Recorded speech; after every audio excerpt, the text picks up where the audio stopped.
అయిపోయిందిలే.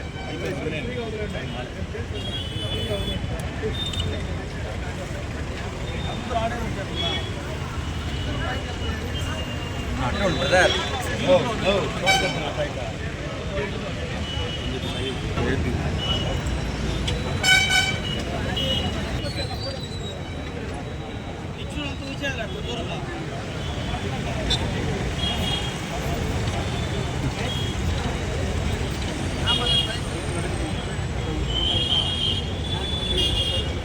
कौन सा महात्मा ज्योतिबा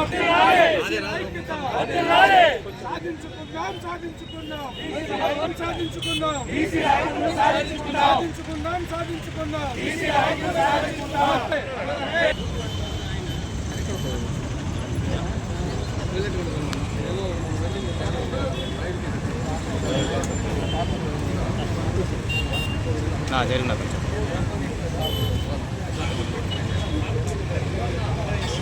నా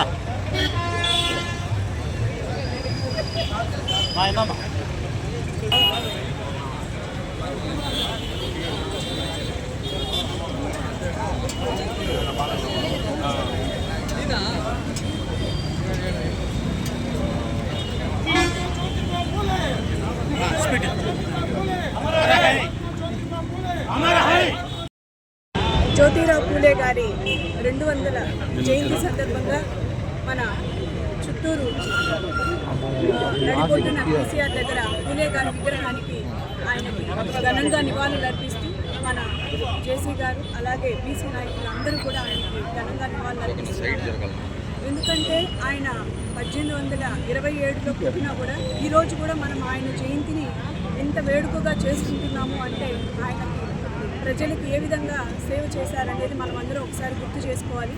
ముఖ్యంగా ఆయన సమానత్వం కోసం అలాగే మహిళలకి విద్య అందించడంలోనూ అందరూ కూడా వెనుకబడిన కుటుంబాలన్నీ కూడా ఆర్థికంగా ఎదగాలి అనే ఉద్దేశంతో ఆయన ఆ రోజు నుంచి కూడా పోరాటం జరిగింది.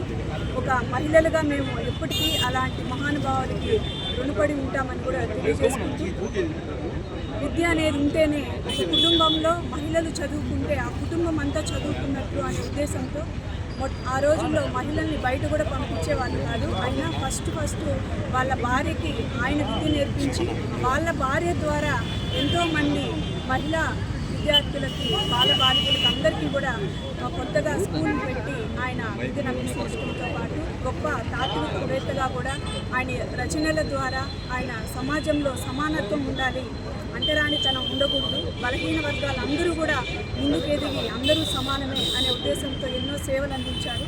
అలాంటి మహానుభావునికి మేమందరం కూడా ఈరోజు పాదాభివందనాలు తెలియజేసుకుంటూ జై బాబురావు పూలే. 200వ సంవత్సరం జన్మదిన వేడుకలు చిత్తూరు జిల్లా కేంద్రంలో ఘనంగా కూడా జరుపుకోవడం జరిగింది. ఈ కార్యక్రమం రాష్ట్ర ప్రభుత్వం అధికారపూర్వకంగా జరుగుతున్న కార్యక్రమం. ఈ కార్యక్రమానికి గౌరవ జాయింట్ కలెక్టర్ గారు, గౌరవ జిల్లా చైర్మన్, మా బీసీ సంక్షేమ సంఘ నాయకులు, రాజకీయ పార్టీలకు అతీతంగా అన్ని కుల సంఘాలు, బీసీ సంఘాల నాయకులందరూ కూడా ఇక్కడ పాల్గొనడం జరిగింది. ఆ మహనీయుడు యొక్క ఆలోచనలు, ఆశయాలకు అనుగుణంగా చాలా ఆశాజ్యోతి అయిన 200వ సంవత్సరం జయంతిని పురస్కరించుకుని ఈరోజు చిత్తూరు జిల్లా కేంద్రంలో గౌరవ చిత్తూరు పాలనాధికారి క్రమంగా ఆయనకి నివాళులు అర్పించడం జరిగింది.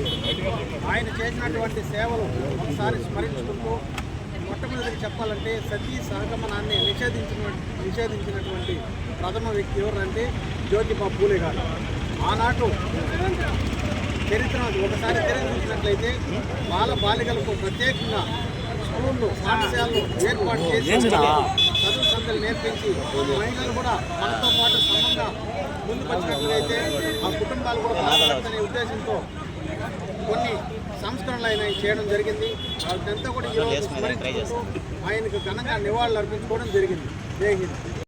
బీసీల ముద్దుబిడ్డ, జ్యోతిరావుబాయి పూలే గారి 200 సంవత్సరాల జయంతిని పురస్కరించుకుని బ్రహ్మాండంగా మన కలెక్టర్ రావాల్సింది. కలెక్టర్ కొన్ని అనివార్య కారణాల వల్ల రాలేకపోవడం వల్ల డిప్యూటీ జాయింట్ కలెక్టర్ వచ్చి ఈ కార్యక్రమాన్ని చేపట్టడం జరిగింది. చాలా శుభప్రదం.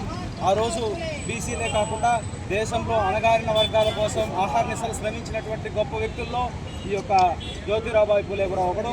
ఆ రోజు సమాజంలో అంటరానితనం విపరీతంగా ఉండేటప్పుడు అంటరానితనాన్ని రూపుమాపాలని ఆహార నిశలు శ్రమించినటువంటి గొప్ప మహోన్నతమైనటువంటి వ్యక్తి ఈ జ్యోతిరావుబాయి పూలే అని చెప్పి సందర్భంగా మనవి చేసుకుంటూ, ఆ రోజు ఆడవాళ్ళు చదువుకుంటేనే సమాజం బాగుపడుతుందని ముందుగా గుర్తించి ఆడవాళ్ళని వంటగదికే పరిమితం కాకుండా ఇంట్లో బయట తీసుకురావాలన్న ముఖ్య ఉద్దేశంతో ఎన్ని చెప్పినా మారని ఉద్దేశంతో తన భార్య సావిత్రిబాయి పూలేని చదివించి ముందుగా ఆ యొక్క పాఠశాలను పెట్టి తొలి ఉపాధ్యాయురాలుగా సావిత్రిబాయి పూలేని చేసి ఈరోజు ఆడవాళ్ళు అన్ని రంగాల్లోనూ ముందుకు పోతున్నారంటే దానికి గల ప్రధానమైనటువంటి కారణం మా జ్యోతిరావుబాయి పూలే గారు అని చెప్పి సందర్భంగా మనవి చేసుకుంటూ, అంటరానితనాన్ని అదేవిధంగా వెనుకబాటుతనాన్ని అంతా కూడా ముందుకు తీసుకొచ్చినటువంటి గొప్ప మహోన్నతమైనటువంటి లక్షణాలు కలిగినటువంటి మా నాయకుడు జ్యోతిరావుబాయి పూలే జయంతి సందర్భంగా అందరూ కూడా ఆయన ఆదర్శప్రాయంగా తీసుకుని ముందుకు సాగిపోవాలని, సమాజంలో ఇప్పటికే బీసీల పట్ల అణగారిన వర్గాల పట్ల వివక్ష లేకుండా చూడడం అందరి ఆయన కృషి ఉందని ఆయన స్మరించుకుంటూ ఆయన అడుగులో మనమంతా కూడా ముందుకు పోవాలని మనస్ఫూర్తిగా తెలియజేసుకుంటూ మీ సురేష్ యాదవ్.